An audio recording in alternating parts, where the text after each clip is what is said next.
Well, first of all, I appreciate everybody for being here. This is my very first Black Hat talk, so excited to be up here. Today, I'm going to share with you some hidden threats that you probably don't hear about a whole lot. One that made the news, but we're going to talk about how these are the things that are really targeting your network. And I'm actually going to hopefully be able to snag some technical content in through here. We'll see if I can get it done in 15 minutes. But first, who am I? So my name's Jeremy. I have been in the network game for about 15 years. Like many of us, I started out in IT. I was doing campus network support. I was a Cisco guy for a while. Got my CCNA and other things like that, and really had discovered a passion for cybersecurity that I just followed. So I'm an ex-fed. I was fortunate enough to work for the government for my very first job in a really high pressure ops center. And that was an awesome first job. It taught me a lot. But I'm fully recovered. I am in the private sector now. I've been at Trinity Cyber for about 8.5 years. And that's been quite an honor because I get to lead a fantastic threat analysis team, many of whom are here in this audience today. They're awesome.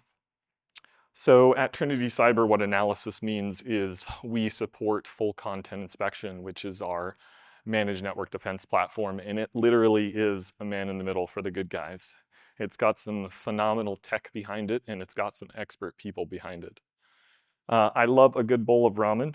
I hate dislocating my shoulder because I've done it 5 times now, and I don't do as many extreme sports because of that. And my claim to fame is that Napoleon Dynamite was filmed in my high school. And if you look at that funky little dance scene, myself and my chemistry class are in that. It goes really fast, but that's a fun little thing. So the point of today's talk is what's trending in the news isn't always what's targeting you, and I want to go through some examples. So we hear a lot about the log4js and scattered spider and all kinds of things like that, and they're very important. But what we don't hear about often is things that are continuously attacking your network or incredibly evasive and good at hiding. And I want to go through a few of those. So we'll start with the big one.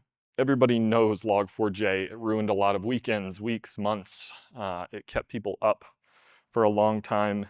It was obviously a huge industry event. There are 2 CVEs that we talk about when we say log4j. One of them, this one right here, was kind of the OG, known as log4shell. And then there was a lesser known one that started out as a denial of service, but it very quickly got upgraded to another way to accomplish log4j. But it was just not applying to as many software versions. So it was like very narrowly scoped, but it was basically log4j too. So we'll focus on the first one. This was the big one. It made the headlines. I remember watching national news and seeing cyber attacks related to log4j. It was a huge time, and it happened in December of 2021. Now, the telemetry that I'm about to show you in the data is based on FCI, or full content inspection. It is our neck of the internet, so it's not representative of everything, hopefully one day. But we have some pretty incredible events related to log4j, and they don't start when you think they do. So when it first happened, I think it was December 9th, POCs came out. The day after, immediately, we started seeing exploitation and stopping it. We had a protection in place within FCI pretty much immediately when the POC came out. Thankfully, this was a very easy one to detect. We had to plan for future obfuscation. So really what happened with log4j is that for a good solid 4 years, it didn't spike like you think it would. So we had hundreds a day, if that. It was kind of underwhelming. And it was really cool to be able to say, hey, we're preventing these things for customers. But it really didn't spike until about April of 24 for us. And that's not for a reason you would expect. That spike was because of attack surface management companies and services, mainly DHS and CISA launching a very helpful program, which did and still does attack surface management or vulnerability scanning on your external surfaces. So they're scanning the internet, and a lot of the things that they use through the Nessus vulnerability scanner is Log4j. So we see major spikes, and every one of these major spikes is not an attacker. Today's Log4j examples are not attackers hitting your network. They are people scanning your network to tell you whether or not you have Log4j present, and that's a big difference. So I want to get into the details here, because that's the cool part. I think that's why some of you came here. Here's an evolution of Log4j over the past 4 years. Right here, when it first came out, we see a very simple string. Log4j is this, from LDAP to base 46. And it is basically a way to tell a remote server to go download a payload over an LDAP protocol. Now, LDAP is tricky because it is often not exposed to network devices, and it is often not even examined. But the payload of Log4j is relatively easy to catch. You're looking for a JNDI string, and then you're looking for content inside of it. And the key is that that has to be content that would be remotely triggering something. And then we'll notice here in July 2023, this mess, right? So attackers got smart, right? Signatures caught Log4j pretty reliably. And what we see in 2023, which was sort of the end, I'd say the last year that attackers were really using it for their gain, was a lot of obfuscation. And we see that here. This is tough to detect. But this was kind of their last hurrah. Now, here's today's Log4j. You'll notice it's a lot longer, but it's also a lot less complex, and it's got Nessus inside of it. So Nessus and the OST nuclei templates and other things like that, that is the majority. That's like 99.5% of Log4j these days. What I'm trying to say is bad guys have given up on it. So that's the one that made the news, and it got a lot of popularity, and therefore it got fixed. The next example, a really fascinating one that's close to my heart, I've followed it for a lot of years, is steganography. Steganography simply means hiding payloads inside of different files.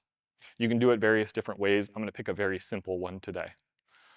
The type of steganography that I'm talking about is hiding data on the end of a file. So what I've highlighted here is a PNG image. They're everywhere on the internet.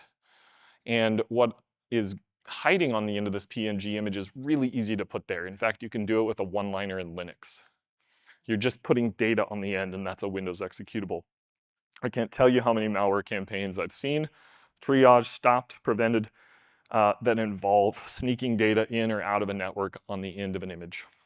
So that's what we'll talk about today. It's blogged about. We have a really good blog here from the guys at Proofpoint. Attackers and APTs were indicted for it, right? So Chinese nationals were found to be stealing trade secrets and putting them on the end of images and taking them from networks simply by putting encrypted data on the end of that image. It was really simple when you dug into the technical specifics of it. We, Trinity Cyber and FCI, have been preventing it for years. We do it in a really unique way that I'll show you in a couple slides.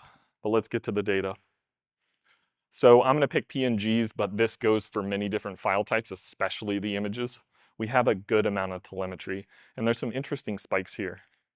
So we saw some first activity that was kind of notable. We saw this years and years before that, but I'll call out the notable activity as we caught it in a card skimming campaign. So it was on a PNG, it was embedded on a website, it was a piece of JavaScript, and it called an image. And lo and behold, that image had JavaScript on it. And it would throw away the PNG, and it would use the JavaScript for its next stage. Kind of inventive. We saw another major spike for a campaign called LokiBot, a malware called LokiBot, and they would take data using images the same way. And then we see a really large spike right here in ad traffic.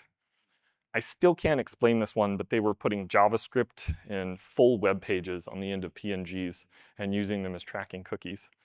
And it was very, very arbitrary how quickly you could use that for malicious activity. So we caught that. And today we have a pretty steady TTP out of this, and a TTP is a tactic, technique, procedure. It's basically how the bad guys do things that isn't related to something that's easy to catch like an IOC. So we catch this in a unique way, and I want to show you that. Now, FCI is a pretty amazing proxy. It takes internet traffic and literally rips through it, disassembles it. It takes files and parses them, and it finds these anomalies. And one of the things that it asks images when it parses them is, do you have code beyond the end of the file trailer where it shouldn't be? So the orange code here is what I'm talking about, but a normal PNG looks like this. That's the beginning, and that's the end. Now I truncated the middle here, but it's pretty normal. You wouldn't suspect anything. Also, you wouldn't suspect when there's JavaScript or an executable hiding. And that is literally as simple as it gets with this TTP, but you'd be surprised how effective it is. So what does FCI do against it? We have a fantastic action that removes the data, and that data falls right off the end. So what that means is we put the entire network session back together, all a man in the middle, and that TTP is gone. So the third example that I want to go over is botnet propagation, and this is by far the largest event that we see. We can corroborate this with other vendors and their blogs. Botnets are a problem. They take over IoT devices. They take over the things that you can buy on Amazon and plug into your Wi-Fi, and you wouldn't think otherwise.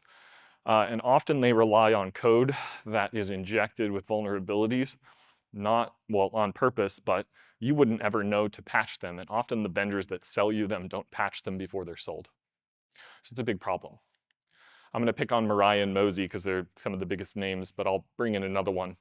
But their goal is to spread, right? So they spread very fast, very efficiently. On average, if you just plug something like an IoT device into the internet that has one of these vulnerable softwares, you're going to get hacked within less than 5 minutes. And that's a scary statistic. So it's real. And the one that I'm going to pick on today is CVE 2021-35394, which is a Realtek Wi-Fi vulnerability. You can throw it with a UDP packet, so you don't even need a whole connection with TCP. It is incredibly effective if you don't have a patched device, and it takes over things on the internet. So basically what it does is tries to get that thing to run a command, and oftentimes that command is to go download a piece of malware that makes it part of the botnet. So we have some good telemetry on this. 97 million events over the last approximately 5 years. About 2 million events per month with major spikes. It started off really, really slow. This was about a month after the vulnerability was disclosed. It was disclosed by a French company, I think IoT Inspector. They had a really great technical blog, and that blog disappeared pretty quick. It just fell into the noise. So it really didn't get a lot of press. And it was dangerous because it affects something like 160 different devices and 66 vendors. And these are still things that you can buy on Amazon and other commodity websites, and you can set up at your house or your business. So we had major spikes. Some of them, including this 11 and this 14 million, were actually because one botnet took over for another. So here is where Mirai fell out of speed and Mosey kind of took over. Here is where Mosey got taken over by Androx Ghost. And I have no idea what spiked that, but we had a day where we stopped 33.2 million. I suspect it was either an attempted takedown by security researchers, law enforcement, etc., or another botnet takeover. But the point is these botnets recycle exploits because they're very easy and available. And that's really scary. So what I want to leave you with here on this is these payloads have evolved too. They've gotten a little more complicated, but fundamentally every single attack that we stop with FCI today is an attacker. It is not an attack surface management company. It is not somebody trying to tell you that you have a vulnerability. It is a real attacker trying to download malware and turn your device into a bot. So we have a couple of them. The one that I want to point out here is that they get a little more complicated in 2022. And then here, this one right here, This is actually a malformed payload. We saw millions and millions of these. They don't work because they're missing this. This vulnerability is a command injection, and it deals with the code that's between these two semicolons. And you can toss that over UDP as many millions of times as you want, and it's very effective. But this is being used today. It's very active. It's one of many that these botnets employ to hack their targets and to spread. And you probably haven't heard about it a lot.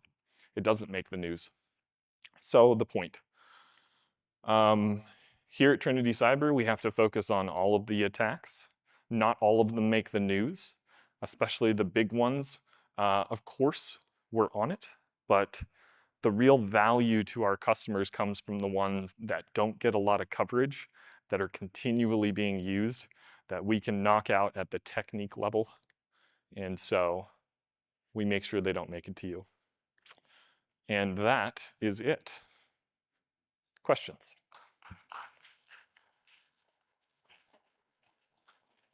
I don't know how we're doing on time. I don't have a clock up here. So if anybody wants to ask questions outside and we have to vacate the room, I totally get it. But while we're here?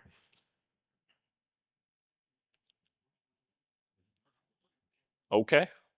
Well, if you want to find me, I'm at Altered Bytes on X and LinkedIn.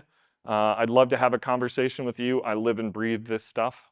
And the analysis team that I've put together and the capability that we have with FCI is something that I'm very passionate about. So again, thank you for being here.